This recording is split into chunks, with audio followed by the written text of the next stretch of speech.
Hello, and we have another transatlantic, but in this case we actually have a duo here, a double pair. So we have Jeff and we have Lee, and I know they're dying to have a go with another couple of fuckle, another couple of words, Oscar. So if we're all ready, are we all sitting up straight, boys and girls? Well then, we begin. We start off with 1, 2, 3, 4, and 5. But as I said, in Irish. Are we ready? Hey. We are Tom. Hey. Oh, I keep jumping ahead. Well, start that again. Are we ready? Hey. Hey. Hey. A dough. A dough. A dough. A tree. A tree. That's an easy one. Tree is easy. A car. A car. Car. Car. A cooey. A cooey. A cooey. Gasta. Gasta. Yay. All right. Hi, everyone. My name is Skallerup Bessette, and I am a learning design specialist at Georgetown University. But previous to that, I was at the Division of Teaching and Learning Technologies at the University of Mary Washington. Hi, everyone. I'm Jeff McClurken. I'm a professor of History and American Studies and Chief of Staff to the President of the University of Mary Washington. But my previous job was the Special Assistant to the Provost for Teaching Technology and Innovation. And what we're going to talk to you about today is the 15-year journey to incorporate digital fluency into the gen ed requirements at the University of Mary Washington. And so we've prepared a timeline. We're not going to have time to get into all of it. To say this is just a shout out. But please do visit the full timeline to see the course of events at 15 years to digital fluency, and the bit.ly will work and is also case sensitive. So to get started, one of the first events and how we can sort of say, how do I know 15 years, is that in 2004, staff at DTLT got their very first web spaces to be able to play with the web. And what was really exciting to them is that they were able to move past or beyond and think beyond the learning management system, the LMS, as we call it here in North America.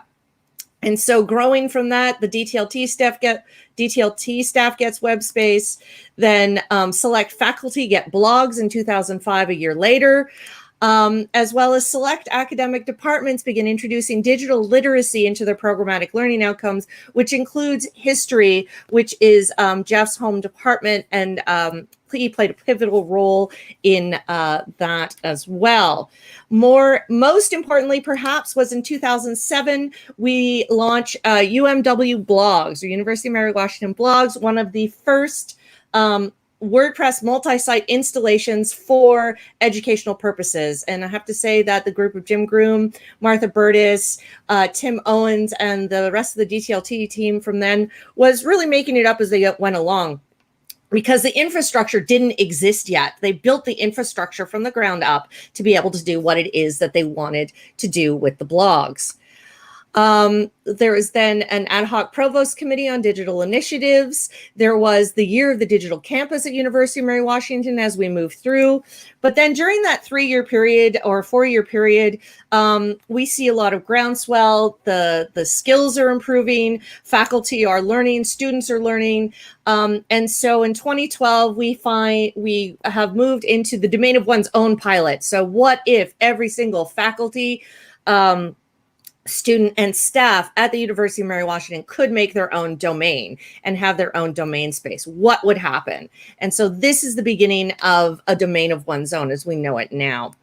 At the same time, so we're working at digital infrastructure. Now we have physical infrastructure with the breaking ground on the ITCC Center, as well as the creation of a digital studies minor. So we see the infrastructure, physical and digital, as well as the academic infrastructure coming together. So we move through domain of one's own going campus-wide. The ITCC, now known as the HCC, opens.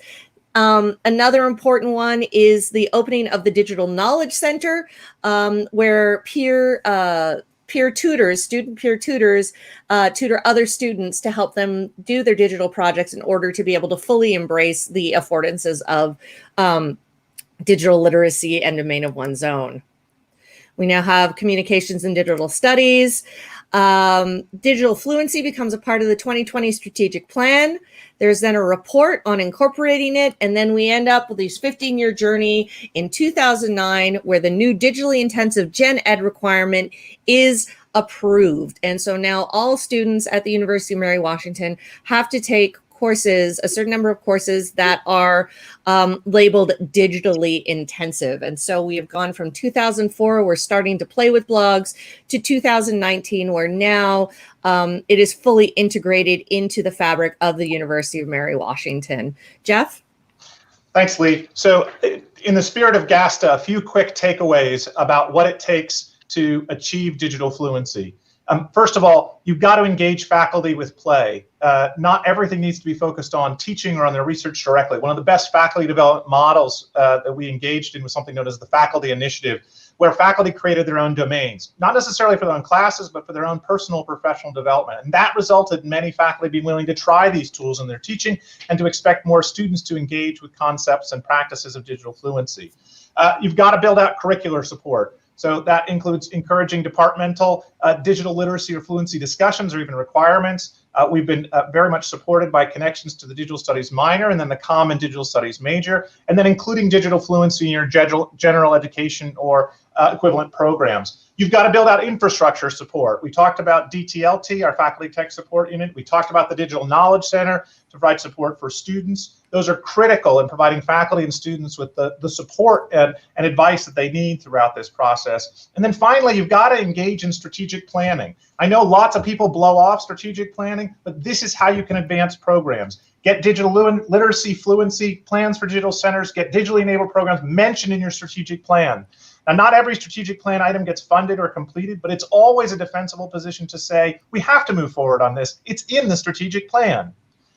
So with that, it's been a long road at UMW, but I'm proud of where we are. Thank you for your time, and we appreciate it. And Lee and I are happy to answer any questions that people have.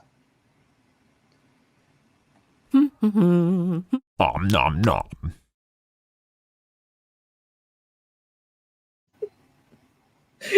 I love